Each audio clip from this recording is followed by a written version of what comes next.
الوزراء العراقي السيد نوري المالكي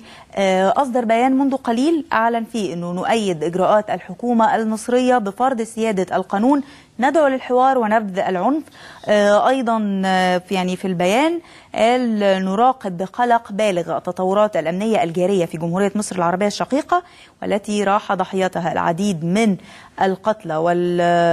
والجرحى في مؤامرة تستهدف النيل من إرادة الشعب المصري العزيز، وإننا في الوقت الذي نقف فيه بقوة إلى جانب الحكومة المصرية في فرض سيادة القانون وبسط الأمن والسلم الأهلي في ربوع مصر، نناشدها لممارسة أقصى درجات ضبط النفس لتفويت الفرصة على أعداء مصر وشعبها، وندعو المصريين كافة إلى نبذ العنف والجلوس إلى طاولة الحوار درءا للفتنة التي يريد من يقف وراءها النيل من دور مصر الريادي، متمنين للشقيقة مصر الأمن والرخاء والعودة السريعة إلى ممارسة دورها المحوري في المنطقة والعالم. ده